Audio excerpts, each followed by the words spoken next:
O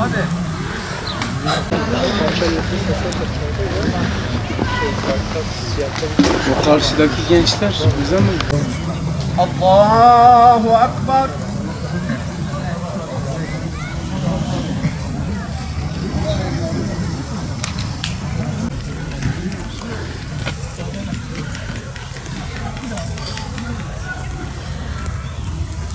Hükümet kemer sıkmaya başlamıştı normalde ama bu Kültür Yolu Festivali ile beraber sadece gösteriler değil, ücretlerin yaptığı gösteri de var. Bunların hepsi çok büyük masraflar. Halkın kemer bağlamasını bekliyorlar, vergilerdeki artışlar.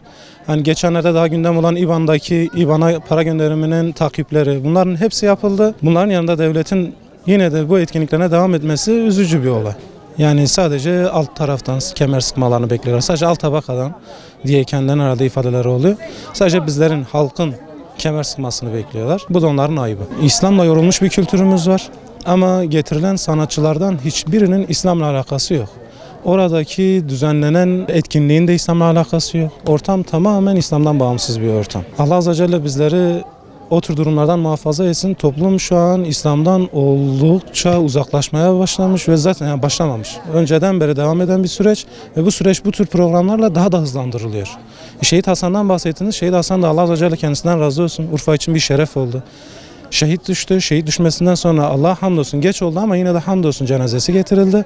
Cenazesi getirildi. O da ayrı bir mesele oldu ki cenazesinde sadece kim vardı? Siyasilerden hiç kimse yoktu. Bir Şehzade Demir, Hüdava Partisi'nin Antep milletvekili. O da Urfa milletvekili değil. Sadece Şehzade Başkan vardı. Onun dışında hiç kimse yoktu. Hiç kimseyi göremedik. O da yine bir ayıp oldu yani. Urfa'nın yerelden hiçbir siyasi hareketin katılmaması Urfa'nın bir ayıbı oldu. Yani bu ayıplar da gittikçe birikecek gibi görünüyor. Ne yazık ki. Festivalin ismi Kültür Yolu ama ben ona kültür yolu değil de kültürsüzlük yolu diyorum. Malumumuz Şanlıurfa'da yaşıyoruz. Onca peygamber geçmiş buradan. Onca tarihi yerler var. Kültür yolu değil de kültürsüzlük yolu diyebiliriz. Neden bunu söylüyorum? Getirilen sanatçılar maalesef Urfa'mızla, kültürümüzle hiçbir bağlantısı yok.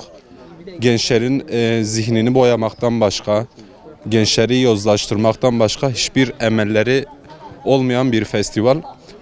Maalesef dediğiniz gibi buraya milyonlarca para harcandı. Maalesef 2 gün önce Kudüs şehidimiz Hasan Saklanan ağabeyimizi Urfa'ya getirdik.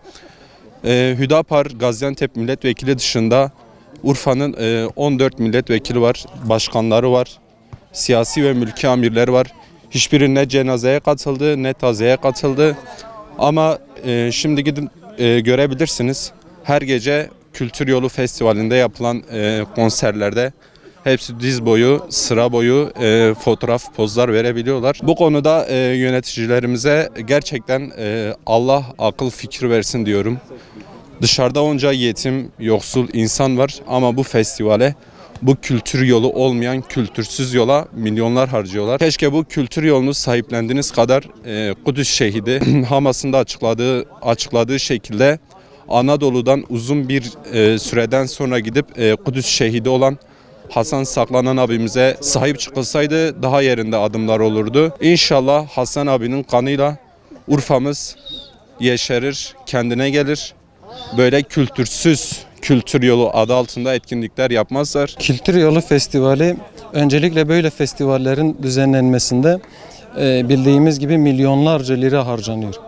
Hali hazırda baktığımız zaman öncelikle devletimiz tasarruf paketi diye bir şey yayınladı ve her alanda tasarrufa gidiliyor. Mesela atamalarda diyelim daha az kişi atayarak tasarruf yaptıklarını söylüyorlar. Fakat iş festivale gelince bu tasarrufun uygulanmasını göremiyoruz. Urfa gibi bir yerde böyle festivallerin düzenlenmesi, Urfa'ya hitap eden şeylerin olması gerekir. Fakat festivallere baktığımız zaman Hz. İbrahim'in memleketinde ve peygamberler şehri dediğimiz diye bahsettiğimiz, hitap ettiğimiz bir yerde Urfa'ya hitap eden hiçbir etkinlik olmuyor. 1917'den günümüze kadar Anadolu'nun ilk şehidi olan Hasan Saklanan abimizi geçen günlerde defnettik. Buna rağmen bu festivallerin düzenlenmesini doğru bulmuyoruz. Gazze'de bildiğimiz gibi bir soykırım var.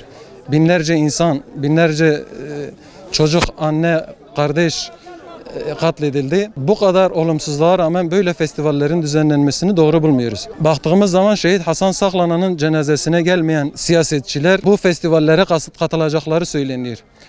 Böyle festivallere katılıp Urfa'ya faydası olmayan bir etkinlikte bulunmaları kabul edilemez. Biz Urfalılar bunu kabul etmiyoruz. Bence kültür yolu bu zamanda yapılacak bir konser etkinliği Urfa'ya hiç güzel değil.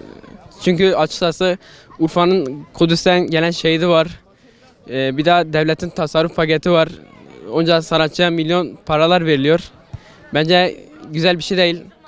Çünkü şehidin cenazesinde hiç kimse yokken konserler doluyor. Festivale aktarılan, sanatçılara aktarılan paraların bence de Gazze'ye aktarılması lazım.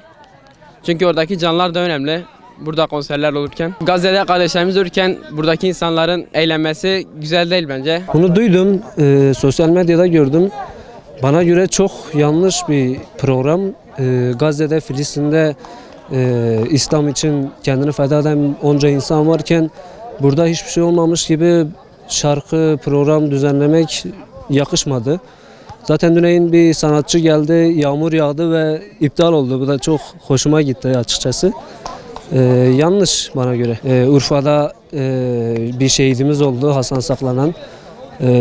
Buna rağmen bunca şey yapmaları, Urfa'nın kültürüne yakışmayan şeyler yapmaları da ayrı bir onlar için eksi oldu. Bunun için etkinlikler, programlar yapmaları lazım, seminerler yapmaları lazım ki halkı bilinçlensin. Onlar iptal olursa halk bu tür programlara katılmayıp dini seminerler olsa, programlar olsa onlara katılıp daha fazla bilinçlenmesi sağlanabilir.